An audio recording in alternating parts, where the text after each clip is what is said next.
Well, we are back and we're still in Revelation. And as we left off last time, John is in the midst of his second vision.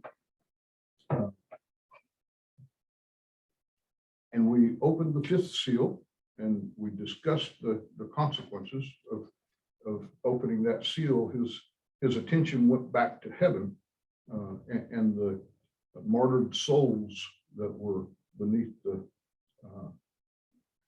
that he saw, and he explained what was going on with that seal.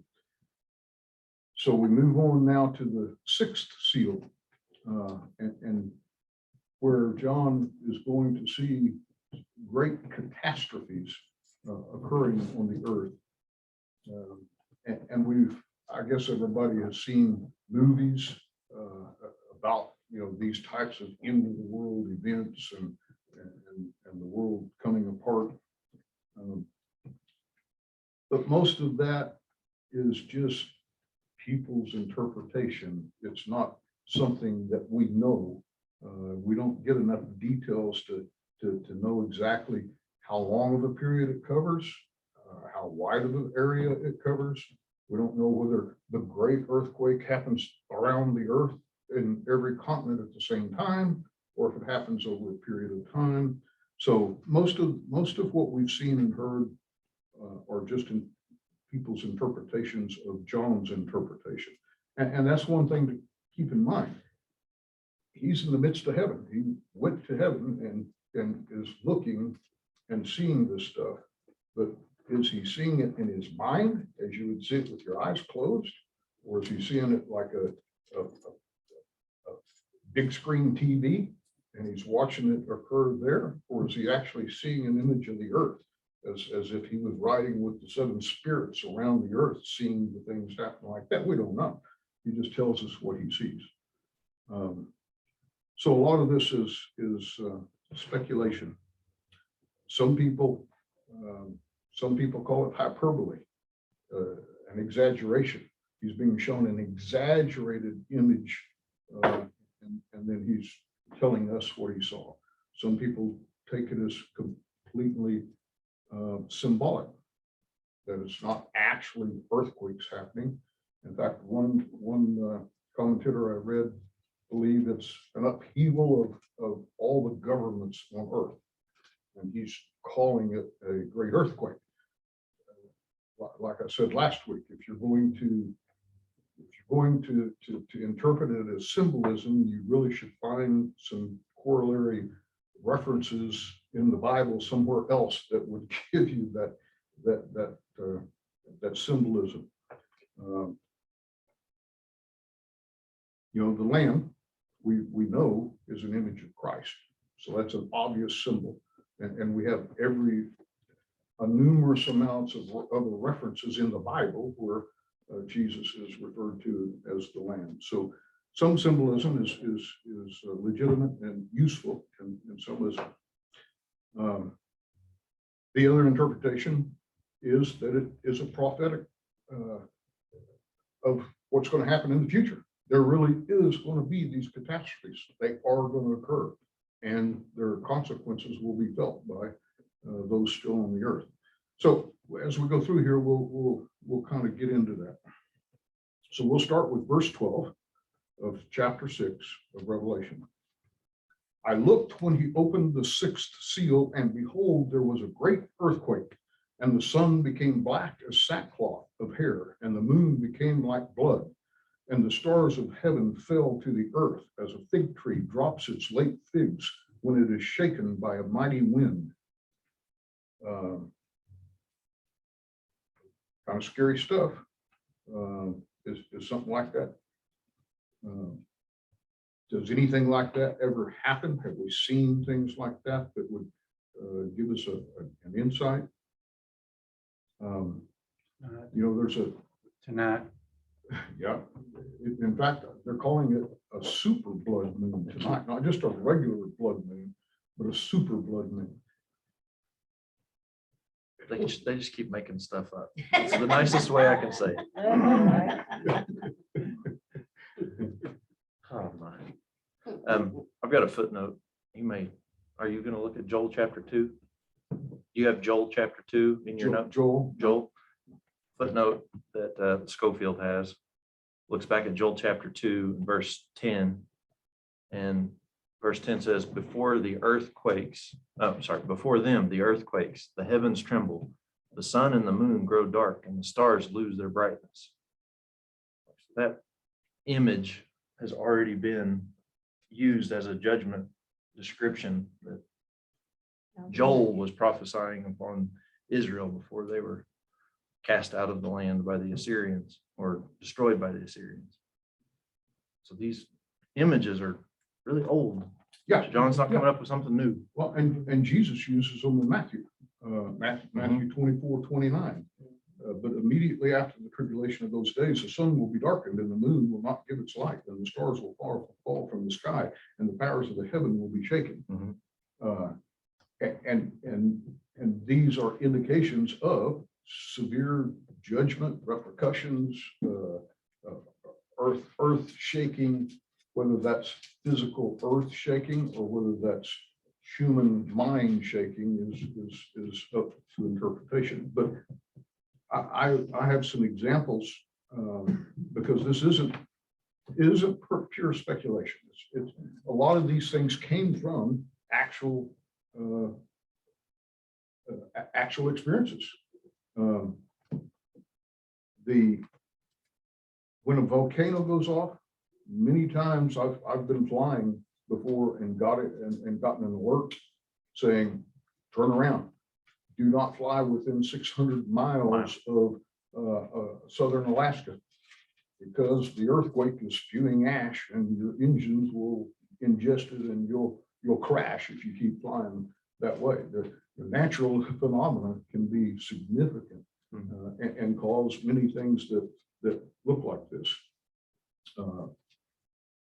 In the deserts of the Middle East, I've experienced sandstorms so thick that you couldn't see your hand. It would be like thick fog, and you literally couldn't see your hand. And if the sun was up, you could see a dark brown circle in the sky that was obviously the sun, but you couldn't see the light of the sun. You could just see the darkened sun.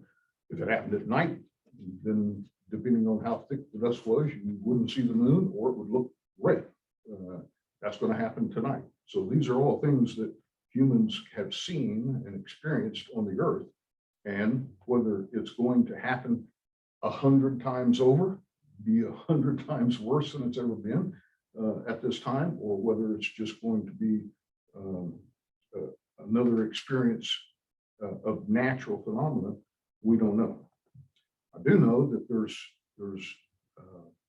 based in science, like the Yellowstone super volcano, which has erupted and which will erupt again based on geology and analysis. And if it when it does go, it will be so significant that it will basically end life on North America for a generation or more. Will we still be here when it happens, or is it going to happen? Is it not ever going to happen because we get to the end of the world first? We don't know. But I think of Mount St. Helens when it went off, and it was dark there for quite a while because of all the ashes, and then it affected everywhere, the weather. And the ashes were so thick that buildings collapsed under the weight of the ash as it fell on them. And so, yeah, for days and days, there was no sun. So That's it's just possible. What it's saying is possible. It doesn't say when. Yes. And futurist, you have every reason to believe that it is going to happen. And when it says a great earthquake, it's not just going to be another earthquake. It is going to be a great earthquake, which, because there's several other references to earthquakes. There will be earthquakes. They will increase over time. The great earthquake, that's what I mean. 100 times over anything we've seen before. Remember when they talk about the Great Flood, there's emphasis there, probably similar when they talk about the Great Earthquake, Right. but like no other flood that was great, not like no other. Yeah. You see 3 and Joel 3 and 15 too, Clint. It talks about the moon. There's a lot of it in Joel. Being darkened. Yep. We lived in Portland, Oregon when Mount St. Helens went off. And I can vouch that the ash is very debilitating for everything. I mean, vehicles, absolutely everything. Yes. Uh, It's a lot thicker than any fog, isn't it? I had an experience one time in the Mojave Desert, just south of Death Valley, to the south and a little bit east. But anyway, we were on a tactical war games, and so we were parked out in the desert, 100 miles from the nearest light source. We were under light discipline, so we had no lights at all. We'd have to go in a triple tent and use red lights to look at a map. So outside of those, you couldn't use light. And there was a meteor shower that woke everybody up because it was so bright. I mean, you can see the Milky Way, you can see billions of stars. I mean, if you've never been at a zero light source out somewhere like that, we're horizon to horizon, no mountains, no trees, nothing. It's just mind-boggling, the sight of it. And then when those things started, the meteor shower started, it was, I mean, you couldn't even count it.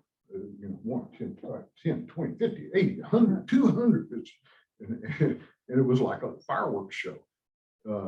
So with no more knowledge of astronomy than these people had, it surely looked like stars were falling. And it looked like they were falling everywhere. I combined that with ash and dust and falling through, the brown sky. I can see these images happening on Earth through natural phenomena. And again, if it happens 100 times over, then it's going to be a sight to see. Is it really natural? Is it really natural? Is that God's hand? I mean, we know. Well, and we're going to get to that at the next verse. Yeah. So to John, anything, falling from the black, brown sky that's on fire or lit up, burning ash, lava, whatever, could easily look like stars. Okay, so let's go on to 14. Then the sky receded as a scroll when it is rolled up, and every mountain and island was moved out of its place. That becomes a little bit more difficult to find as a natural phenomenon. Of course, it's a vision that he's seeing. Whether he's seeing it actually happen on Earth as a premonition, or whether it's something that he's just explaining. But the sky receding as a scroll when it was rolled up, I've seen some wild cloud formations and storm formations in the sky, and but I've never seen anything that would look like that I can think of. And every mountain and island moved out of its place. That sounds like a significant. It doesn't say most of them or a lot of them. It says every mountain and island. Well, if they all actually move, it's going to make some significant events that we will not have ever seen before. So this we're getting to the out of this world level calamity. If it happens as it's written, and I have no problems with someone saying, well, I think that's just symbolic for every mountain and island means all the governments of the world being disrupted and moved out of their place. I would not argue that someone was wrong to say that, but I think the words indicate something else to me. Like Dennis just said, you could cause something to happen that would look like this. A nuclear war would look a lot like this, sound like this. And it's something that man could do. I think it would be by God's will. Man's not going to do anything outside of God's will. Either way, but whether God causes this to happen by his will, or whether he executes it through a man's action of starting a nuclear war, doesn't matter. It will be God, within God's will either way.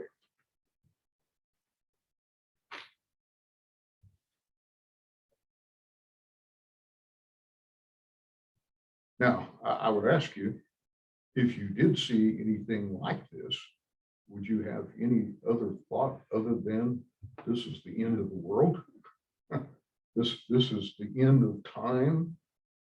If every island moved, if every mountain moved, then it would be pretty hard to deny that something was going on. So what happens then?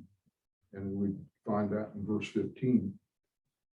And the kings of the earth, the great men, the rich men, the commanders, the mighty men, every slave and every free man hid themselves in the caves and in the rocks of the mountains, and said to the mountains and rocks, fall on us and hide us from the face of him who sits on the throne and from the wrath of the Lamb. Sounds like everybody is going to pick up on the clues that something big is happening. And I think this is written like this to give us, to tell us several things. One, whenever someone is faced with their demise, the foxhole atheist type scenario, when people are faced with the fact it becomes undeniable that there is a God, and if you don't know him and you think it's getting close to the time for the party to end, you become seriously worried about your relationship with God.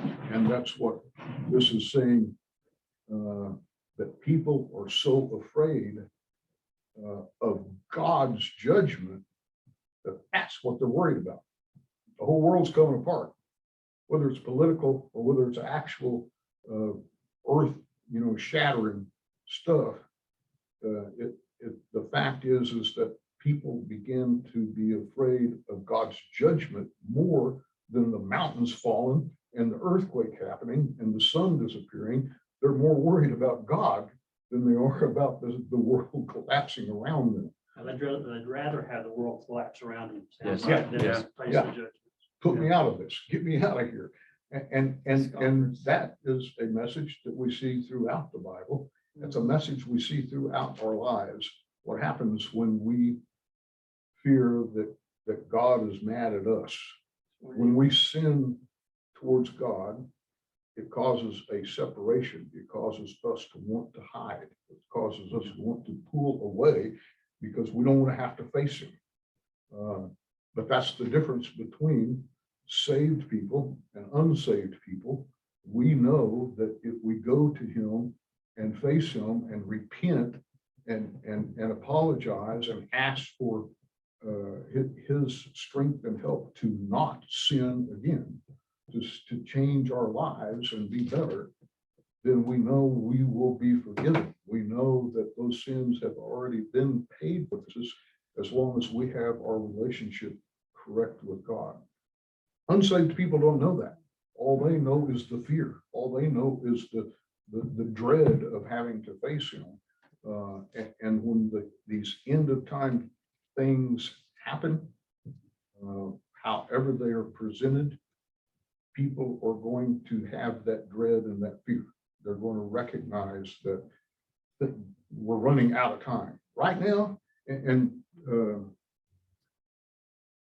Matthew 24:37 through 39, it reads, but as the days of Noah were, so shall also the coming of the Son of Man be. For as in the days that were before the flood, they were eating and drinking and marrying and giving in marriage until the day that Noah entered the ark, and knew not until the flood came and took them all away, so shall also the coming of the Son of Man be. In other words, everybody's oblivious, the unsaved, or they've got the world under their control. They have everything that they need and want. They don't need God for anything. One day, they're going to wake up and realize that that's not right, that they're in trouble. Go ahead.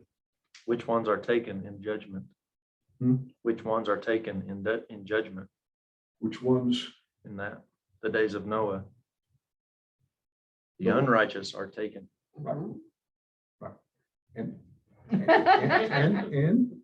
we're, and I'm going to get into that, because what is this, who have we identified? The kings, the top guys, the presidents,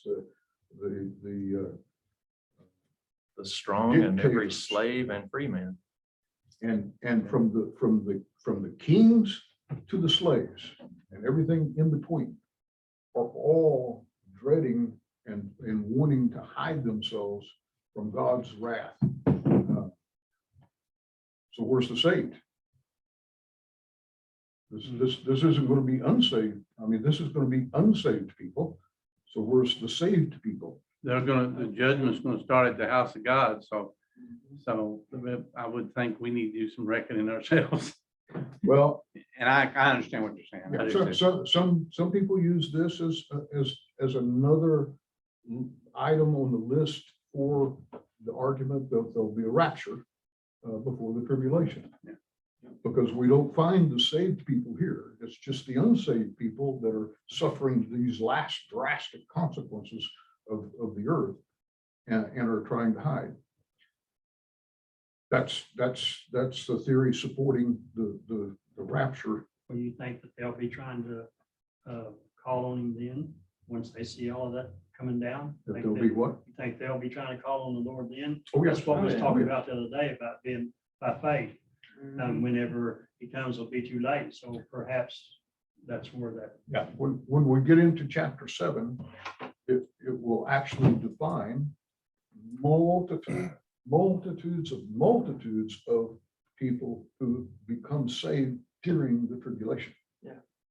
So there will be many of these people who are trying to hide from God. Many of them will become saved. It says multitudes of multitudes. So how many, I don't know, but it's too many to number, I guess. I guess that would jolt to sincerity in their calling on him. I mean, I don't know how good is it gonna do for them to call on him if it's not sincere. It was just trying to escape the judgments. And you probably get to that too. And many believe that becomes a, and we'll talk about it when we get there, but many people believe that there will be two categories of saved people in heaven.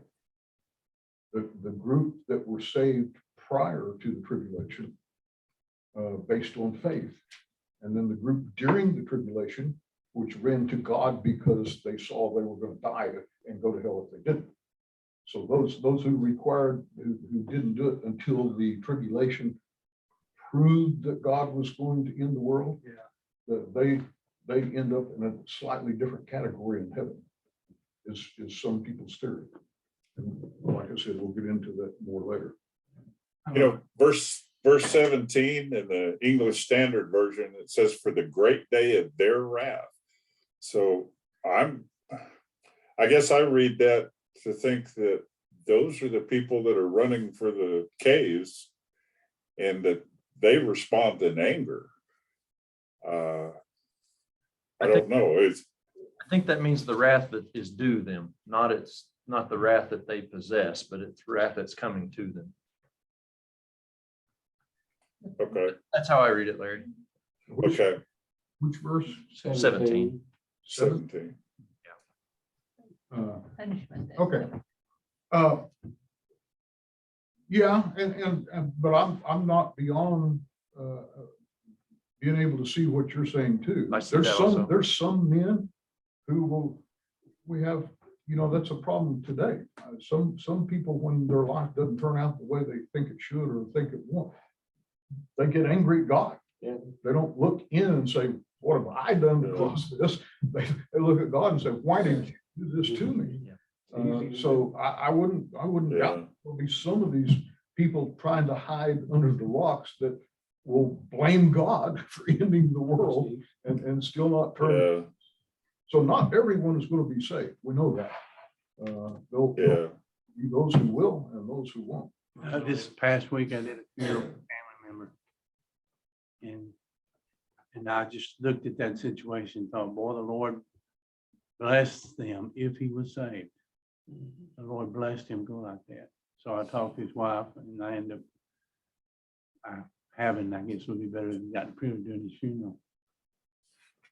And her whole thing was, I'm so mad at God for taking him.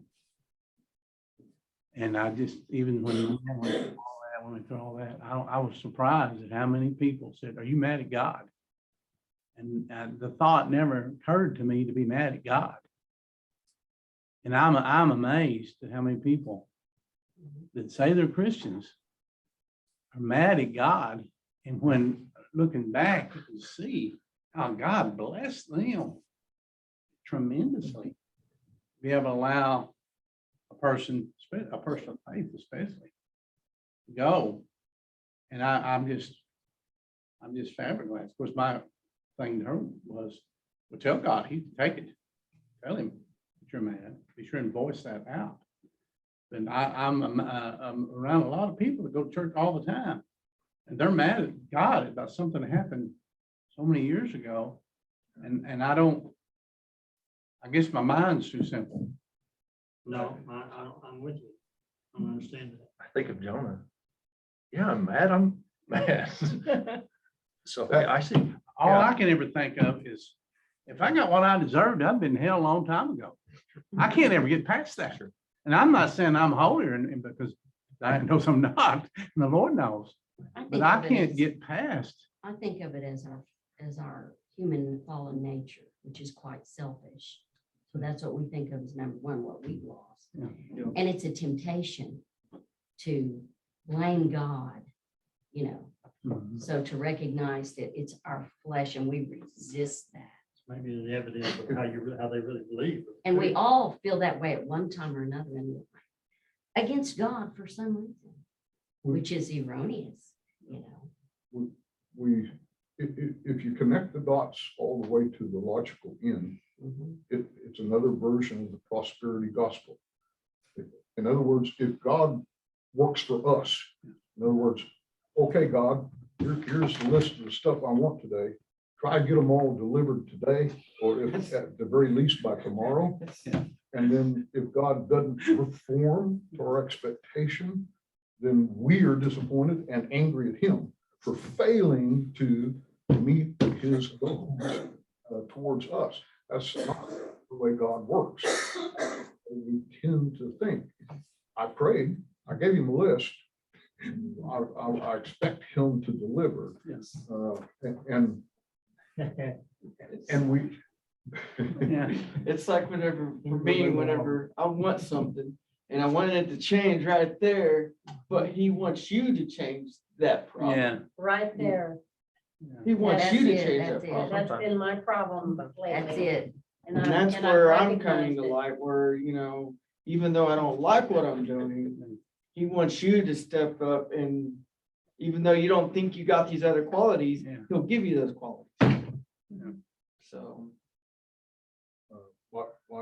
Like Dennis said, we all, the minute we become of spiritual maturity, recognize evil and good, God and the devil. As soon as we reach that point, we're sinners. And our just reward is death. The only way we get out of that is through Jesus Christ. But we still should expect the consequences of our sin. Sometimes that's great, sometimes that's small. Sometimes God gives us mercy instead of just consequences. Sometimes he doesn't. But that's not on him. That's what we've caused for ourselves. And the reward we get of heaven is more glorious than anything we can conceive of that is bad here. So, yeah, people get mad at God. So, I doubt I'm sure there will be people at this point in time that are still getting angry at God. That's why I worship him and love him because of who he is. That'll never change. Yeah. If he was, humanist like you're talking about, say he don't answer a prayer the way I want it to, am I gonna get mad at him? And get mad at him like you talk about? Well, if as long as I worship him and love him for who he is, that's never gonna change, no matter if he answers prayers or not. He's still who he is. I still love him and worship him. He answers them, he just don't answer what you What he want. wants. Sometimes. He answers them the way it needs to be answered. Yeah, God gives you grace, and you just gotta sit there and look at it to see what he gives you grace in. Yes, I'm thankful he shows me when I get disgruntled or angry. It's more often than you really want to admit sometimes. It's to called, yourself. That just helps us to understand this. I'm just thankful I Without see it him. now and I can repent rather than that. I was mad at God. That's a shock. having 10 years now with grandkids, as parents, you're busy and you're under too much stress and pressure, but as grandparents, you get to sit back and look at things. And it's so readily apparent when the grandkids come in, the first thing they say, popsicle. you know, candy, cake. Then you start grabbing that. And you don't give it to them every time they ask, because you'd be giving them, 100 grams of sugar the minute they walk through the door.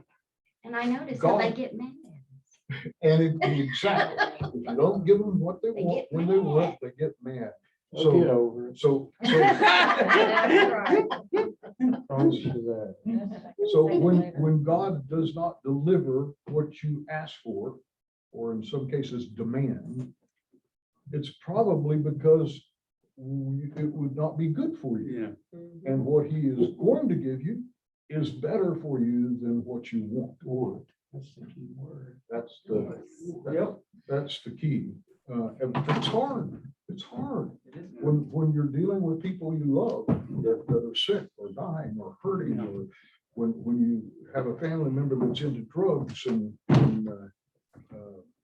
can't get loose. When you have wars and saved saints are dying on both sides of the war, it's hard to accept that God's trials and tribulations are designed to get us to a better place at the end of days, not just happy today. So anyway, we better close it off there and Too exciting. pick it up again next